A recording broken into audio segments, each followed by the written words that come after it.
Welcome everyone to another episode of Spotlights on TSMO. I'm Patrick Sun, the Managing Director of the National Operations Center of Excellence. And for those of you who are new to us and to this show focuses specifically on transportation systems management and operations, or what we in the industry like to call TSMO. And TSMO is how transportation practitioners, like the people we're interviewing, work to optimize our transportation system to make them safer and more efficient for all of our communities. This episode is part of a series that we're focusing on the winners of our annual NOCoE TSMO Awards. And the TSMO Awards are designed to celebrate and share the best practices and the best ideas currently in our industry. Washington State DOT has won the category for workforce development, and I am happy to introduce our guest, Monica Harwood. Monica, welcome to the show. Hey, everyone. Monica is the Statewide Transportation Systems Management and Operations Development Engineer for the Washington State Department of Transportation. And she is responsible for furthering the implementation of TSMO within WSDOT and with its partner agencies, and working to more efficiently utilize all of our existing transportation systems. And one of her key focus areas is workforce development as it relates to TSMO and traffic operations, and working to help prepare our current and the future workforce for the challenges that we'll meet. Monica began her career at WSDOT over 20 years ago, and she is a registered professional engineer and a registered professional traffic operations engineer with a Master of Science in Civil Engineering from the University of Washington. So Monica, welcome again, and thank you so much for being with us. Why don't you take a moment and just tell our audience about your TSMO award submission that is a case study that people can read and all the efforts that are going on with workforce development at WSDOT. Yeah, thank you, Patrick. Well, we at WSDOT were really honored to win this award. It's nice to be recognized for something that has been a major work effort for us at the agency.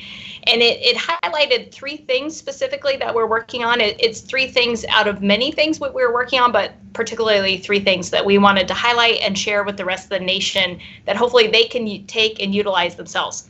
The first thing was we really recognized that we did not have a general agency-wide awareness of TSMO, and so we specifically developed curriculum to not only help our existing traffic operations or TSMO staff communicate TSMO, but to bring awareness to the entire agency of what is TSMO. It's e-learning based.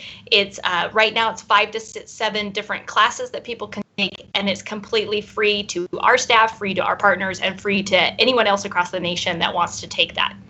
The second thing that we wanted to do was to make sure that we could support the communication and the decision process about TSMO strategies. So we developed a website, it's a web page based platform that describes what TSMO strategies are out there. It's kind of like a medical database where you can search things, maybe root conditions, and then it will suggest what the solution is for the ailment, or sometimes it's a multiple amount of solutions for the ailment. And the last thing that those first two items, they're kind of like agency overall, but we recognize workforce development, it involves the person too. And so we specifically wanted to pilot an individual development project. And so we worked with one specific person and you at NOCoE to have a fellow who was selected, and they got to take part in a national peer exchange. They attended a national conference, and then they were a guest author of an article in the NOCoE newsletter. So those are the three things. Yeah, and that fellow that Monica was mentioning was really our pilot that led to us further enhancing and developing a formal NOCoE fellowship program, which is also available on our website. So a quick plug for us, but I love the way that you described your website that you built, and just helping to input the problems, right? And it's almost like the WebMD for TSMO in a sense. I think what is really critical and what people should start to understand is it takes a lot of time and thought and energy in order to actually implement workforce development enhancements within a state transportation agency. And so what I've learned, and in our conversations, Monica, is that it isn't really a cookie cutter approach, right? Like the solutions that you talk about in TSMO, those might be a little bit more straightforward to a certain degree. But the way that you had to lead and help implement within the department was probably there's no guidebook for this. So how did you do it? What was your mindset? Well, if anyone does have one and they want to share it, I'm still open to receiving it. So yes, you're right. And it makes sense that it had to be multifaceted for a couple different reasons. If we talk to our colleagues in human resources or those that represent workforce development for transportation engineering in general, it's just complex in general to recruit and retain qualified individuals to our organization. So, if we're looking through the lens of TSMO, it's no wonder that it already is complex. But then you take the idea of TSMO itself. It's, somewhat a new initiative to our organizations. We're trying to implement culture change, all those pillars of TSMO that we talk about, those 6 dimensions, right? It's a complex issue. And so when you combine both those things, a one-stop shop initiative was not going to do it. Yeah. So we wanted to look at both agency-wide, what we needed to address agency-wide in terms of workforce development, and we also needed to look at the individuals. And so what we did to start off with is figure out where were we starting at in this whole process. We had to kind of lay the foundation. If we are doing things, what things are we doing right? And if we aren't doing things, what should we focus on? And so we put together, the way that we did a gap analysis was several different things. We sent out surveys to our employees. We sent out surveys to their managers because sometimes those results of surveys don't match, right? We also did individual interviews with both managers and supervisors and teams to talk about not just what training they're getting or not getting, what opportunities they may or may not receive, but just what's the health of their organizations. How do they feel about training? How do they feel about the DOT? And kind of get the collective picture. So once we completed all of that and could kind of figure out where we are, I would love to tell you that there was this huge pot of money that I had at the end of the rainbow that I just started doling out to these work efforts. That's not how it happened. Basically, we shifted into opportunistic mode. We just started talking about our needs to everyone, and that included universities, private sector, the federal FHWA, our other DOTs, our research partners, anyone who had any level of workforce development. I just started talking to them and pursuing potential partnerships.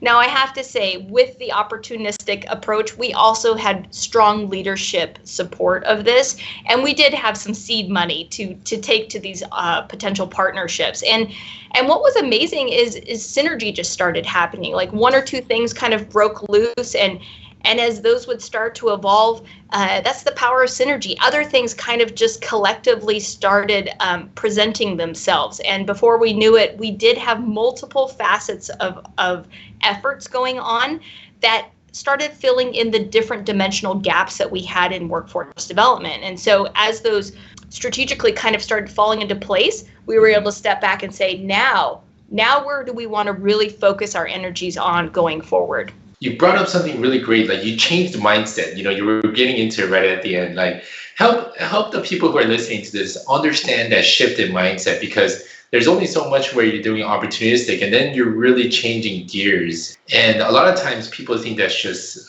pedigree, but I believe there's a lot that goes into some of your background and your training. But you also have a natural ability. So help us understand how you made that mindset change. My background came from, I served at one point in my career as a project development trainer. So training on traditional plans, specification, and estimate creation, like how do you put those all together? And our organization at WSDOT has a very integrated program to do that, to bring all of our engineers up to a certain level in-house. And so I came from that, like you mentioned, a fairly pedigreed program, and I had expectations of that. And then I came to traffic operations and I found out, oh my goodness, like we're just lucky if we get some good training. And so I had those high expectations, but I had where I was at, and I had great people that wanted to help me. And so, I think the first thing I had to let go of was that we were going to get to that point immediately. And so if that was the end game, And I think the other thing is you have to question, is that model still relevant to today's training as well as to our type of staff, right? So, but that was just the vision that I had at the time. And so, yeah, and I think it's cyclic in terms of like you have these moments of synergy and opportunity, and then you kind of go into lulls. And you also have moments that things are happening more ad hoc. And when that kind of it needs to become formalized and worked into more of like a foundational part of your, the creative process. Yeah. You got to go into the creative moments and then fall back to how do we foundationalize this? Yeah, that's a great point and a great lesson learned for a lot of people who are working in this and in the trenches, right? It's just you hear this notion that we have to be more creative or there's different ways to bring out creativity. And absolutely. But at some point, that creativity needs to turn into implementation and process and business processes. And doing that requires such important forethought. I think as you've been going through this entire process and still going through it, it's not like it's one and done. Monica, you've been also exposed to kind of what's going on at the national level for workforce development. So kind of give us your 2 cents and your early thoughts about where our industry needs to start to evolve, and even from some of the lessons learned of your guys's of WSDOT's implementation, what were some of those barriers that had to be removed, from a leadership standpoint in order for this to really blossom? What do you think? What do we need in the industry?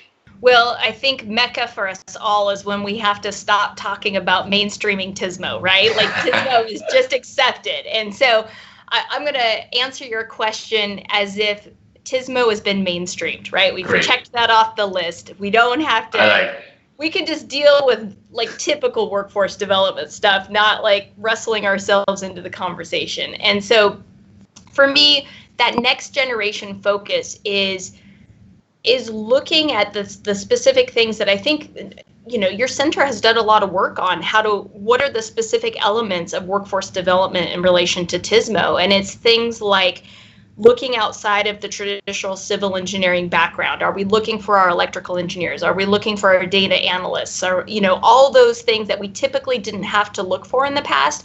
How are we finding the job descriptions or the job positions that where they are needed, and that our HR or human resources are helping us find those people? How do we support those people inside our agencies that are really more made for an engineering organization? Mm-hmm. So how do we build career paths for them? How do we have compensation that's appropriate for their subject matter expertise? The other thing that one of the things that I think has been important is because I had that connection to our overall workforce development effort in our agency, is, DOTs, how training is implemented in DOTs might be very different depending on the DOT or even the transportation agency that people are with. Some might be very centralized, some might be very decentralized. But wherever that emphasis of training in general exists in an organization, I would say go there and get connected with those people, because that is like then the topic is always on the table that, how are we preparing our traffic operations people? How are we preparing our TSMO people? So those are kind of the things. I think the last thing that comes to mind is, what we've learned in the last 6 months is how quickly our workplace can change. Yeah. And while I hope that this is not how work looks like forever, I think it makes us really have to argue with ourselves that we have to be nimble and flexible in how we're going to train and develop our people. And so, those are just thoughts that come to mind. Those are some really great insights, especially on how the industry and everyone in the society has had to, change and adapt, especially for those of us that are in certain positions that are within TSMO that the public rely on, and you can't have, okay, we're going to take a week to figure this out. It needs to occur on a day-to-day basis, but you throw in something like this pandemic and the COVID pandemic going on, there's still incidents on the roadway, there's still speeding, there's still oil spills and hurricanes and weather and fire going on. So all that still needs to be occurring. And at the same time, you're transitioning that workforce. So those are some really great insights.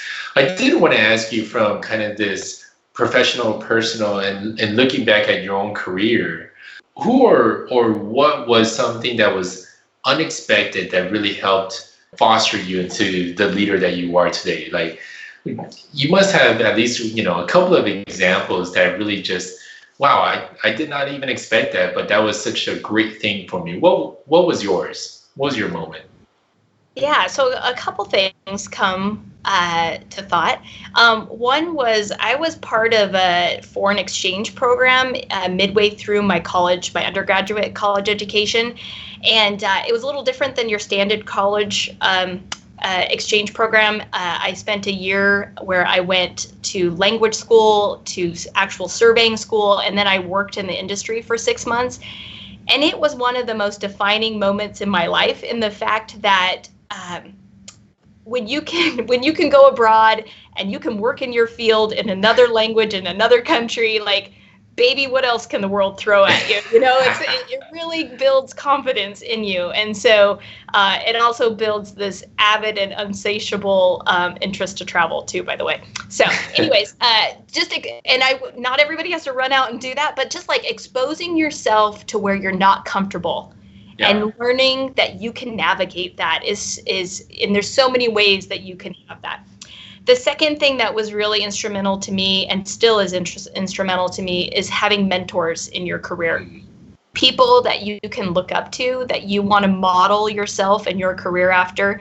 Life has so many different things that it poses at you, and if you can always have that person where you can just go bounce some ideas off them, and it doesn't have to always be when life is presenting challenges. It can be when it's presenting opportunities. Like I have 3 multiple job offers, or I have like all these great projects going on, and just having somebody that is in your corner wanting you to succeed. And so pursue those people and keep connections with them, and they will be invaluable to you over your career. Yeah, and I love that point about connections, because that's really what we try to foster at NOCoE and at the National Operations Center of Excellence, really being able to connect all of our workforce, every single generation that's involved in it, from the older, wiser generation to the younger, just starting with tons of energy, and everyone in between juggling everything in life. And I think Monica leaves us with really great wisdom about just exposing and making yourself uncomfortable. And nuggets of information like that and lessons learned are another reason why you should subscribe and like and watch all of our episodes on Spotlights on TSMO. Thank you, everyone.